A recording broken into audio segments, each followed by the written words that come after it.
Tudo bem? Hoje nós abrimos uma exceção e estamos fazendo a gravação agora no horário da tarde.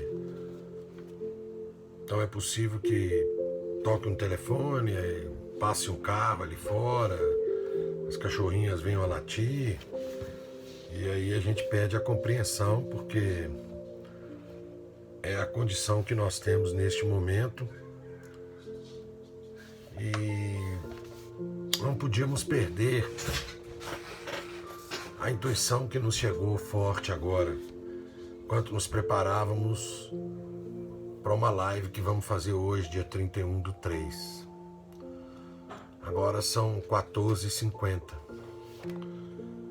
E eu fiquei muito tocado com algumas situações vivenciadas por nós. A nossa geração vai passar por esse momento sem compreendê-lo na sua grande extensão. Mas ele marcará o mundo para todo sempre. Nunca mais seremos os mesmos. Não viveremos mais como vivíamos. E o mundo novo que se apresenta para nós vai exigir de cada um a condição de co-criadores que somos. Que a nossa inteligência e a nossa moral nos auxilie na pavimentação de um mundo menos duro, menos egoísta, menos individualista. Então eu inicio aqui rogando aos bons espíritos que continuem a nos abençoar. A mim, a minha família e a você e sua família. Que abençoem os que enfrentam esta situação com determinação, coragem acima de tudo, com desapego a conquistas pessoais, em todas as escalas da existência. Eu sou muito fã de Leonardo Boff. E ele tem um livro, A Águia e a Galinha, uma metáfora da condição humana. Um livro que eu indico a todos. Em determinado momento do livro, Boff vai nos dizer: tudo está em relação com tudo. Nada está isolado, existindo solitário, de si para si. Tudo coexiste e interexiste com todos os outros seres do universo. A ciência moderna, nascida com Newton, Copérnico e Galileu Galilei, não soube o que fazer com a complexidade. A estratégia foi reduzir o complexo ao simples. Continua ele em outro momento do livro, complementando as reflexões que traremos neste vídeo.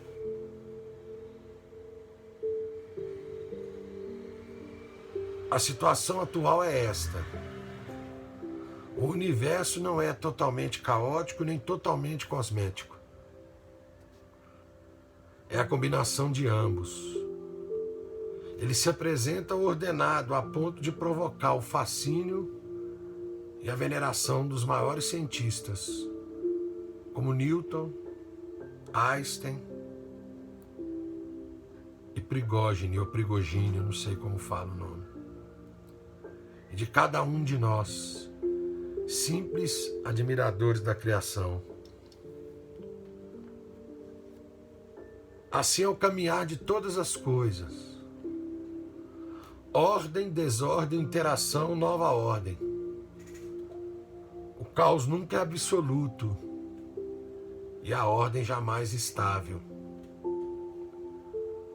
Tudo está em processo permanente e aberto, em busca de um equilíbrio dinâmico.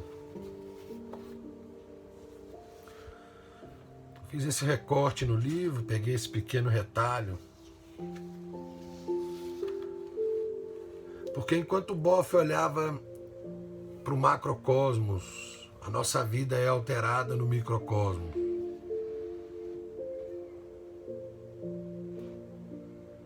Na simplicidade de um vírus, mas na complexidade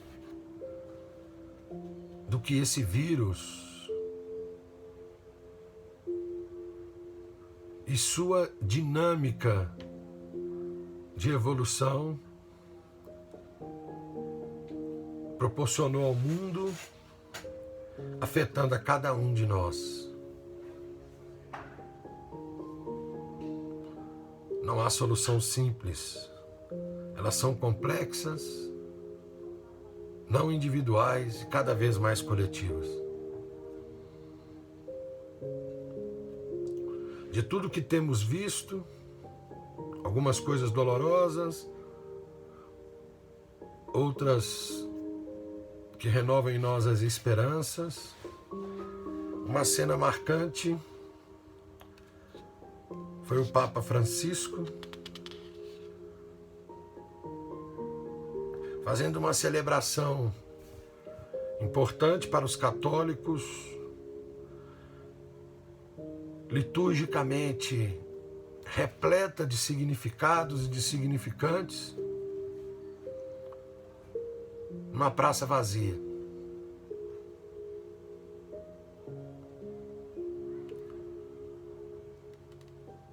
Papa Francisco, desde quando ascendeu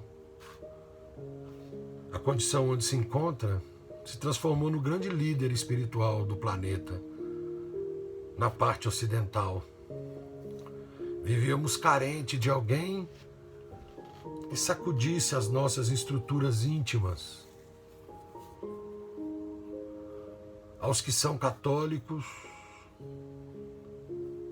que bênção ter um líder como ele. Aos profitentes de outras religiões, mas ainda humanistas, que bom que existe alguém como ele. Ele nos anima, nos motiva, nos valida no respeito que temos à pessoa do outro. Eu li 2 exortações apostólicas dele, maravilhosas.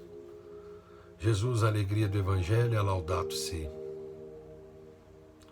Os católicos deviam lê-la, estudá-la, compreendê-la e fazer de cada comunidade, de cada agrupamento, uma força da alegria que é servir a causa do Evangelho, que é a fraternidade, respeitando a Mãe Natureza e a nossa relação com essa terra que nos permite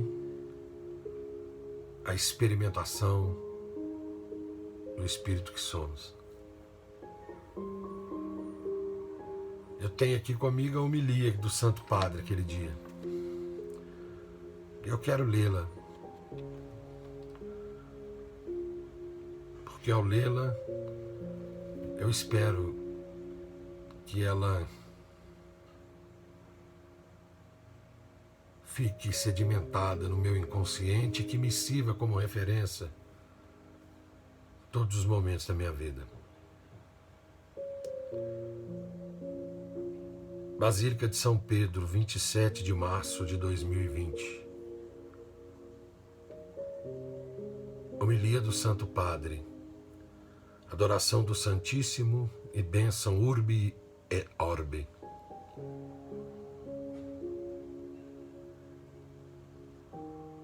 Ao entardecer, conforme Marcos 4,35. Assim começa o Evangelho que ouvimos desde as semanas que parece o entardecer, parece cair a noite. Densas trevas cobriram as nossas praças, ruas e cidades. Apoderaram-se das nossas vidas, enchendo tudo de um silêncio ensurdecedor e um vazio desolador que paralisa tudo à sua passagem. Pressente-se no ar, nota-se nos gestos, dizem-nos os olhares. Revemo-nos temerosos e perdidos. À semelhança dos discípulos do Evangelho, fomos surpreendidos por uma tempestade inesperada e furibunda.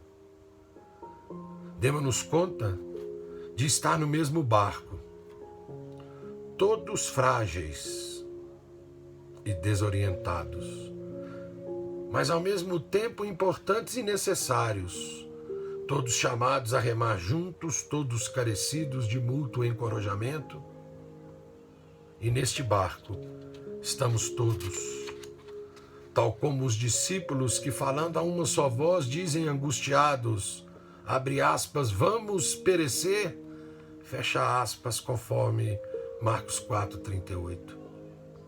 Assim também nós nos apercebemos de que não podemos continuar estrada, cada qual por conta própria, mas só o conseguiremos juntos. Rever-nos nesta narrativa é fácil, difícil é entender o comportamento de Jesus. Enquanto os discípulos naturalmente se sentem alarmados e desesperados, ele está na popa, na parte do barco que se afunda primeiro. E que faz? Não obstante a tempestade, dorme tranquilamente. Confiado no Pai, é a única vez no Evangelho que vemos Jesus a dormir. Acordam, mas depois de acalmar o vento e as águas, ele volta-se para os discípulos em tom de censura. Abre aspas, por que sois tão medrosos? Ainda não tendes fé? Fecha aspas, conforme Marcos 4:40. Procuremos compreender em que consiste essa falta de fé dos discípulos que se contrapõe à confiança de Jesus. Não é que deixaram de crer nele, pois invocam-no, mas vejamos como o invocam. Abre aspas, mestre, não te importa que pereçamos? Fecha aspas, Marcos 4:38. Não te importas? Pensam que Jesus se tenha desinteressado deles, não cuide deles? Entre nós, nas nossas famílias, uma das coisas que mais dói é ouvirmos dizer, não te importas de mim. É uma frase que fere e desencadeia turbulência no coração. Terá abalado também Jesus? Pois não há ninguém que se importe mais de nós do que ele. De fato, uma vez invocado, salva os seus discípulos desalentados. A tempestade demascara a nossa vulnerabilidade e deixa descoberta as falsas e supérfluas seguranças com que construímos os nossos programas, os nossos projetos, os nossos hábitos e prioridades. Mostra-nos como deixamos adormecido e abandonado aquilo que nutre, sustenta e dá força à nossa vida e à nossa comunidade. A tempestade põe a descoberto todos os propósitos de empacotar e esquecer o que alimentou a alma dos nossos povos. Todas as tentativas de anestesiar com hábitos aparentemente salvadores, incapazes de fazer apelo às nossas raízes e evocar a memória dos nossos idosos, privando-nos assim da imunidade necessária para enfrentar as adversidades. Com a tempestade, caiu a maquilhagem dos estereótipos com que mascaramos o nosso eu, sempre preocupado com a própria imagem, e ficou a descoberto uma vez mais aquela abençoada pertença comum a que não nos podemos subtrair, a pertença como irmãos. Por que sois tão medrosos? Ainda não tendes fé? Nesta tarde, Senhor, a tua palavra atinge e toca-nos a todos. Neste nosso mundo que tu amas mais do que nós, avançamos a toda velocidade, sentindo-nos em tudo fortes e capazes. Na nossa avidez de lucro, deixamos-nos absorver pelas coisas e transtornar pela pressa. Não nos detivemos perante os teus apelos, não despertamos face a guerras e injustiças planetárias, não ouvimos o grito dos pobres e do nosso planeta gravemente enfermo. Avançamos destemidos, pensando que continuaríamos sempre saudáveis no mundo doente. Agora nós, sentindo-nos em mar agitado, imploramos-te. Acorda, Senhor. Por que sois tão medrosos? Ainda não tendes fé? Senhor, lança-nos um apelo à fé. Esta não é tanto acreditar que tu existes, como sobretudo vir a ti e fiar-se de ti. Nesta quaresma ressoa o teu apelo urgente. Convertei-vos a mim de todo o vosso coração. Chama-nos a aproveitar esse tempo de prova como um tempo de decisão. Não é tempo do teu juízo, mas do nosso juízo. O tempo de decidir o que conta e o que passa, de separar o que é necessário daquilo que não o é. É o tempo de reajustar a rota da vida rumo a ti, Senhor, e aos outros. E podemos ver tantos companheiros de viagem exemplares que no medo reagiram oferecendo a própria vida. É a força operante do Espírito derramada e plasmada em entregas corajosas e generosas. É a vida do Espírito capaz de resgatar, valorizar e mostrar como as nossas vidas são tecidas e sustentadas por pessoas comuns, habitualmente esquecidas, que não aparecem nas manchetes dos jornais e revistas, nem nas grandes passarelas do último espetáculo, mas que hoje estão, sem dúvida, a escrever os acontecimentos decisivos da nossa história. Médicos, enfermeiros e enfermeiras, trabalhadores dos supermercados, pessoal da limpeza, curadores, transportadores, forças policiais, voluntários, sacerdotes, religiosas e muitos, mas muitos outros que compreenderam que ninguém se salva sozinho. Perante o sofrimento, onde se mede o verdadeiro desenvolvimento dos nossos povos, descobrimos e experimentamos a oração sacerdotal de Jesus. Que todos sejam um. Quantas pessoas dia a dia exercitam a paciência e infundem esperança, tendo a peito não semear pânico, mas corresponsabilidade. Quantos pais, mães, avós, professores mostram às nossas crianças com pequenos gestos do dia a dia como enfrentar e atravessar uma crise, readaptando hábitos, levantando o olhar e estimulando a oração. Quantas pessoas rezam, se imolam e intercedem pelo bem de todos. A oração e o serviço silencioso são as nossas armas vencedoras. Por que somos tão medrosos? Ainda não tendes fé? O início da fé é reconhecer-se necessitado da salvação. Não somos autossuficientes, sozinhos afundamos. Precisamos do Senhor como os antigos navegadores das estrelas. Convidemos Jesus a subir para o barco da nossa vida. Confiemos-lhes os nossos medos para que Ele os vença. Com Ele a bordo, experimentaremos como os discípulos que não há naufrágio. Porque esta é a força de Deus, fazer resultar em bem tudo o que nos acontece, mesmo as coisas ruins. Ele serena as nossas tempestades, porque com Deus a vida não morre jamais. O Senhor interpela-nos e no meio da nossa tempestade convida-nos a despertar e ativar a solidariedade e a esperança, capazes de dar solidez, apoio e significado a estas horas em que tudo parece naufragar. O Senhor desperta para acordar e reanimar a nossa fé pascal. Temos uma âncora. Na sua cruz fomos salvos, temos um leme, na sua cruz fomos resgatados, temos uma esperança, na sua cruz fomos curados e abraçados, para que nada e ninguém nos separe do seu amor redentor.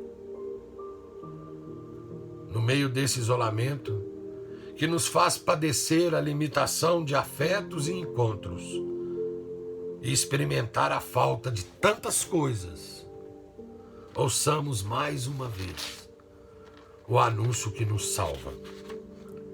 Ele ressuscitou e vive ao nosso lado, vivo como sempre. Da sua cruz, o Senhor desafia-nos a encontrar a vida que nos espera, a olhar para aqueles que nos reclamam, a reforçar, reconhecer e incentivar a graça que mora em nós.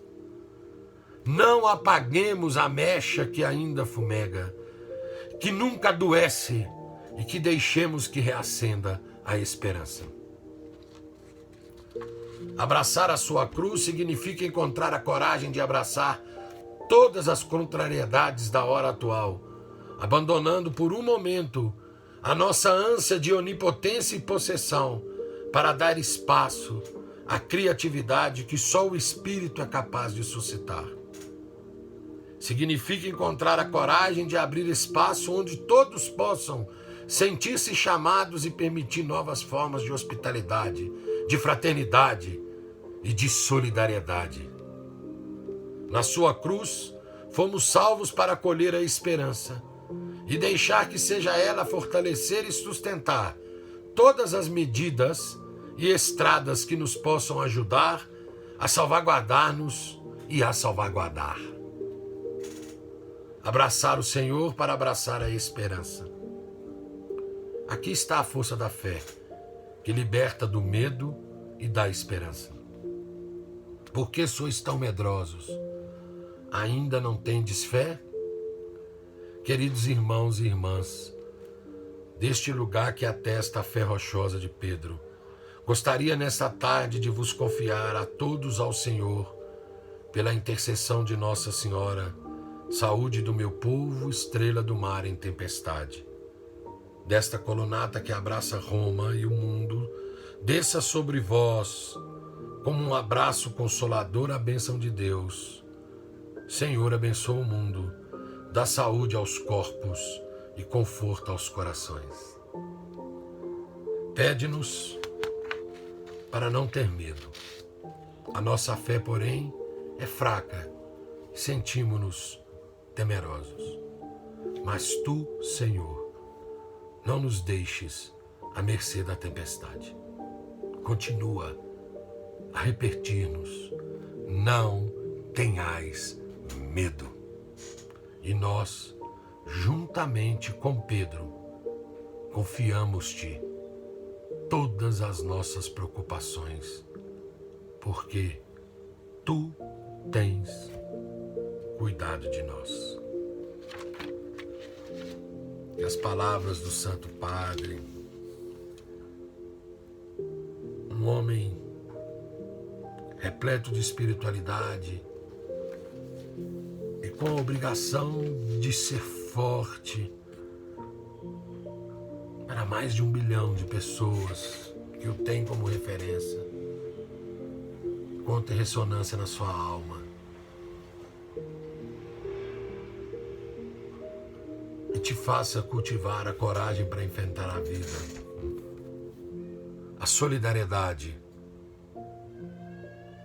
para acolher o diferente e a esperança para entender que a vida é um processo e que esse instante tormentoso vai passar. E o que importa é como sairemos deste processo. Que Deus os abençoe. Luz e paz. Força e fé.